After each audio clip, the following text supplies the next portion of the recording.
ये सरकार अर्थ थिला बेदे आदर्श ग्राम अंतर्भुक्त थिला बेदे 25 वर्ष तले जहाँ ये रोड काम होता ये रोड ये प्राय 200 ରୁ 300 लोक बसवास कर छोट छुआरू आमर 5 नंबर वार्ड सुसुआ माझी साई 200 ରୁ 300 लोक ये बसवास कर प्रत्येक दिन पानी आप देखुवे जहाँ भिजुआल देखली सकाल ट्यूशन जी स्कूल जी घर बाहर पानी तेणुक अर्थ मंजूर सत्ते भी ये राजनीति कर बुझुवा नेतृत्व मैंने ये रोड काम करूना तेणुक प्रत्येक दिन ये खटिकिया लोक ये सरकार चाकरी वाला कहीं ना साई भितर खटिकिया लोकटे तार परिवार जदि प्रत्येक दिन गोटे छोट छुआ कि निजपाई जब औषध खर्च करे ताने तार परिवार से चलेब केमी तेणु बारंबार आम कहवा सत्ते भी ये कम हो ना कि प्रोजेक्ट अच्छी ये पैसा भी रही आदर्श ग्राम हिसाब से किंतु काम करूना जाणी शुणी आम सरकार विडो को लिखित आगे आम जन ना मिछ कहार ना विडो को लिखित आगे जन ना कि आम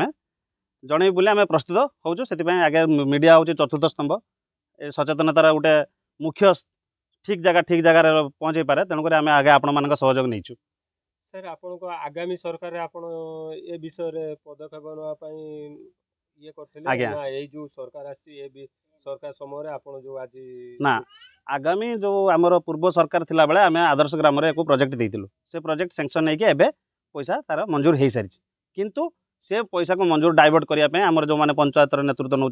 चक्र करी एठी काम किंतु करूना कारण कौन कारण साधारण लोक हैरान करने कारण तांकर कौन कूटनीति रोचे साधारण लोक राजनीति एठी अधिकांश थिले पूर्व सरकार सपोर्ट करते जेहेतु तेणुक हैरान करने एमानकर पूरा लक्ष्य रही आम चाहूँ जो साधारण परिवार उपरे जो आर्थिक माड़ हो प्रत्येक परिवार ठंडा जर काश बा आप देखो वृद्धा वृद्धि जो मैंने घर चप्पल पिंधिकी तो बाहरी हेनी खाली पादर आदर अवस्था देखो पानी खाई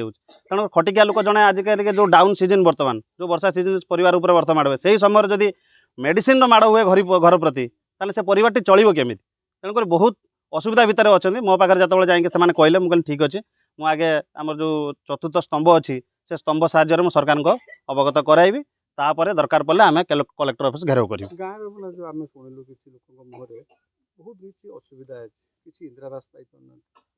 मो गुड़िया योजना पाई भर्ता पाई रास्ता घाट कम हो क्या आप दोष देवे दोष एठिकार बुझुवा नेतृत्व मानक दबु जो मैंने एवं सरकार को आसने कूटनीति करके देखूँ ये देखेबी भिजुआल जो मान घर निश्चित पाइबा कथा से दौना तेणुक सरकार को से कौ हिसाब से जो मैंने आसुँच तदंत करने कौ हिसाब से पकेट आणुच्च पकेट नहीं जाऊँ सार्वजनीन होना तेणुक बर्तमान समस्ते एक तेणु साधारण जनता ये बड़ी पड़ू दाबी न पूरण आम साधारण लोक आम जा कलेक्टर सार को जनइबू जनसाधारण आंदोलन बसबू साधारण लोकटे जब ये असुविधार पड़े सी केत बाटे जापे सी परिवार केत बाटे जीव क्या कह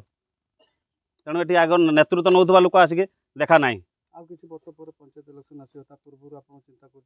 कि न पंचायत इलेक्शन तो आसो निश्चित आसिले हम किंतु भोट ये कहार की दिज्व ना ये भोट कहार की दिज्वनी कि कौन नेतृत्व नौथुवा ये पंचायत एमएलए सार को भी जो मैंने स्थानीय थे ये विषय जानला जब किसी न करती आम पसई देवुनि।